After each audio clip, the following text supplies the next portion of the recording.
بسم اللہ الرحمن الرحیم۔ السلام علیکم۔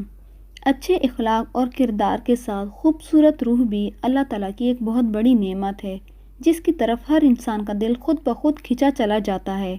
اس لیے باطنی حسن کے ساتھ اللہ نے اپنے تمام پیغمبروں اور رسولوں کو ظاہری حسن کی دولت سے بھی نوازا ہے۔ چنانچہ ہمارے پیارے نبی حضرت محمد مصطفیٰ صلی اللہ علیہ وآلہ وسلم اللہ کے بھیجے گئے تمام پیغمبروں اور پوری نسل انسانیت میں سب سے خوبصورت اور حسین شکل و صورت کے مالک ہیں۔ اللہ نے سلطان عرب اور عجم حضرت محمد مصطفیٰ صلی اللہ علیہ وآلہ وسلم کے مثل نہ کسی کو پیدا فرمایا ہے اور نہ ہی کبھی کوئی پیدا ہوگا۔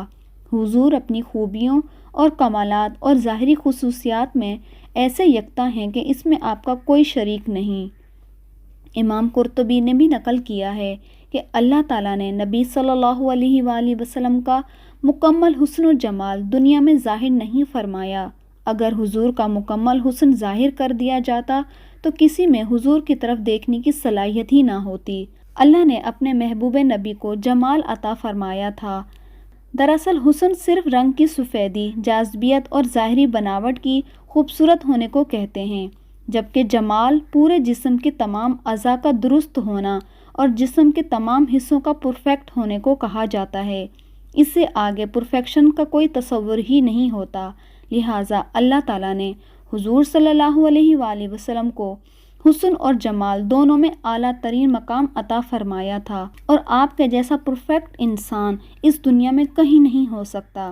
احادیث کی کتابوں میں اور صحابہ کرام کے اقوال سے یہ پتہ چلتا ہے کہ حضور صلی اللہ علیہ وآلہ وسلم کے جسم مبارک کے تمام حصوں میں مکمل تناسب پایا جاتا تھا۔ اللہ تعالیٰ نے اپنے محبوب کو تمام عیب اور نقص سے پاک رکھا تھا۔ حضور صلی اللہ علیہ وآلہ وسلم سر سے پاؤں تک ایک مثالی شخصیت تھے۔ صحابہ کرام ہمیشہ حضور کی ظاہری شخصیت اور خوبصورتی کی تعریف اور شاعری بیان کرتے تھے، جو تاریخی کتابوں میں بھری پڑی ہیں، جن میں شاعر اسلام حضرت حسان بن ثابت رضی اللہ تعالیٰ عنہ ایک مشہور شاعر ہیں۔ ان کا ایک شعر ہے جس کا ترجمہ کچھ یوں ہے: اے اللہ کے رسول، آپ سے زیادہ حسن و جمال والا میری آنکھوں نے کبھی کسی کو دیکھا ہی نہیں، اور آپ سے زیادہ جمیل کسی عورت نے جنا ہی نہیں۔ حضرت ابو ہریرہ، انس بن مالک، عبداللہ ابن عمر، کعب بن مالک، جابر بن عبداللہ، حضرت برہ بن عازب رضی اللہ تعالیٰ عنہ نے حضور کی خوبصورتی اور آپ کی جسمانی بناوٹ اور حلیے کو جس طرح بیان کیا ہے، اگر ان تمام روایتوں اور اقوال کو ایک جگہ جمع کیا جائے تو وہ کچھ یوں ہیں کہ حضور کے جسم مبارک کا رنگ گورا اور سفید تھا، گویا کہ ایسا معلوم ہوتا تھا کہ آپ کا بدن چاندی کی ڈھال سے بنایا گیا ہو۔ حضور کا جسم نہایت ہی نرم اور نازک تھا، جس سے ایک خاص قسم کی خوشبو آتی تھی۔ صحابہ کہتے ہیں کہ حضور کے جسم کی خوشبو سے زیادہ اچھی ہم نے کبھی کوئی خوشبو نہیں سونگھی، یہاں تک کہ حضور کے جسم مبارک سے گرنے والے پسینے کو ہم جمع کر لیا کرتے تھے اور اسے بطور عطر استعمال کرتے تھے۔ حضرت انس کی والدہ بی بی ام سلیم رضی اللہ تعالیٰ عنہا حضور کے لیے ایک چمڑے کا بستر بچھا دیتی تھیں۔ حضور اس پر دوپہر کو لیٹ کر آرام فرماتے تھے، لہٰذا آپ کے جسم مبارک کے پسینے کو وہ ایک شیشی میں جمع فرما لیتی تھیں، پھر اسے ایک خوشبو میں ملا لیا کرتی تھیں۔ اس لیے حضرت انس کی ایک وصیت تھی کہ میری وفات کے بعد میرے بدن اور کفن میں وہی خوشبو لگائی جائے جس میں حضور کے جسم مبارک کا پسینہ ملا ہوا ہو۔ حضور سر کے بال رکھنا پسند فرماتے تھے۔ آپ صلی اللہ علیہ وآلہ وسلم ہمیشہ پٹھے رکھا کرتے تھے۔ کبھی آپ کے بال آدھے کانوں تک رہتے، کبھی کانوں کی لو تک، اور کبھی کندھوں کے قریب تک رہتے۔ اگر سر کے بالوں میں مانگ نکل آتی تو اسے رہنے دیتے، ورنہ مانگ نکالنے کی کوشش فرماتے۔ حضور اپنے سر اور داڑھی میں ایک روز کے درمیان سے کنگھا کیا کرتے تھے۔ آپ اکثر بالوں میں تیل لگاتے تھے اور سر پر ایک کپڑا ڈال لیا کرتے تھے۔ آخری عمر تک حضور صلی اللہ علیہ وآلہ وسلم کے بال بہت کم سفید ہوئے تھے، اور آپ کی داڑھی مبارک میں صرف 17 بال ہی سفید تھے۔ اس لیے آپ نے کبھی خضاب استعمال نہیں کیا، البتہ کبھی کبھی مہندی کا خضاب لگانا پسند فرماتے تھے۔ آپ کے بال نہ بالکل گھنگریالے تھے، نہ ہی بالکل سیدھے، بلکہ درمیانی کیفیت کے تھے۔ حضور نے حجۃ الوداع میں جب اپنے بال اتروائے تو وہ صحابہ میں بطور تبرک تقسیم ہوئے۔ بی بی ام سلمہ نے ان بالوں کو ایک شیشی میں رکھ دیا تھا، اور جب کسی شخص کو نظر لگ جاتی یا کوئی مرض ہوتا تو آپ اسی شیشی کو پانی میں ڈبو کر دیتی تھیں اور اس پانی سے شفا حاصل ہو جاتی تھی۔ حضور کا چہرہ مبارک نہایت ہی پر نور اور خوبصورت تھا، نہ زیادہ گول تھا اور نہ ہی زیادہ پھولا ہوا تھا۔ آپ کے دندان مبارک آبدار موتیوں کی طرح تھے، جو سفید چہرے کے ساتھ چمکتے تو یاقوت کی موتیوں کی طرح لگتے تھے۔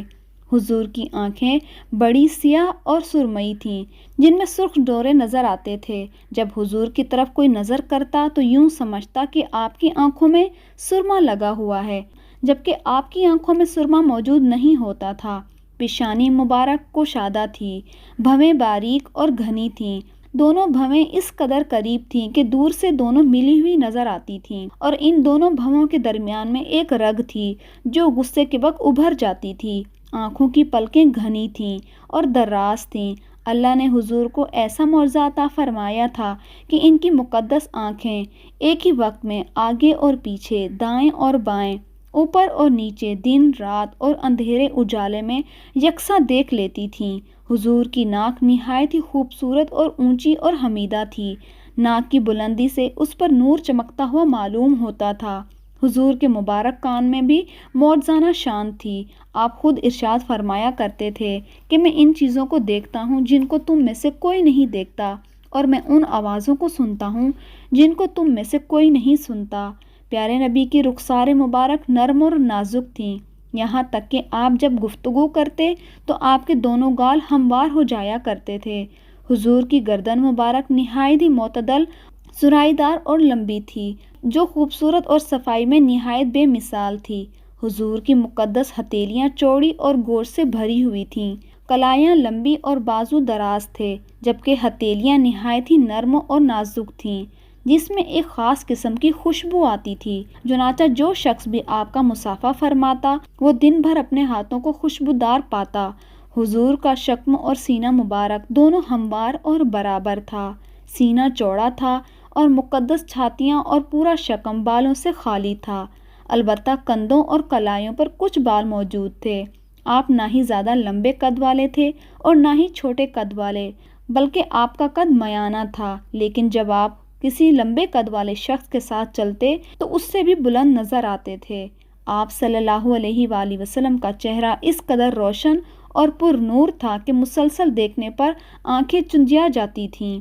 چہرہ اطہر سورج کی طرح روشن تھا اور کوئی شخص بھی آپ کی طرف نظر بھر کر نہ دیکھ پاتا۔ حضرت جابر رضی اللہ تعالیٰ عنہ کا بیان ہے کہ میں نے حضور صلی اللہ علیہ وآلہ وسلم کو ایک مرتبہ چاندنی رات میں دیکھا۔ اس وقت حضور ایک سرخ دھاری دار چادر اوڑھے ہوئے تھے۔ میں ایک مرتبہ چاند کی طرف دیکھتا اور ایک مرتبہ حضور کے چہرے کو دیکھتا، یہاں تک کہ میں نے فیصلہ کیا کہ حضور کا چہرہ چاند سے بھی زیادہ خوبصورت ہے۔ حضرت ام المومنین عائشہ صدیقہ فرماتی ہیں کہ مصر والے اگر میرے محبوب کے رخسار مبارک کے اوصاف سن لیں تو حضرت یوسف کی قیمتیں لگانا بھول جائیں، اور زلیخا کو ملامت کرنے والی عورتیں اگر میرے محبوب کی پیشانی کو دیکھ لیں تو ہاتھوں کے بجائے اپنے دل کاٹنے کو ترجیح دیں۔ دراصل حضرت یوسف علیہ السلام اور دیگر حسیناؤں کا حسن حضور صلی اللہ علیہ وآلہ وسلم کے حسن کی ایک خیرات ہے۔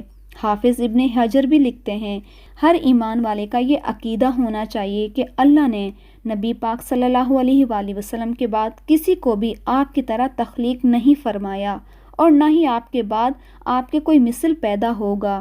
کسی شخص کا ایمان اس وقت تک مکمل نہیں ہو سکتا جب تک کہ وہ یہ تسلیم نہ کر لے حضور کی ذات ظاہری اور باطنی کمالات ہر انسان سے بڑھ کر ہیں۔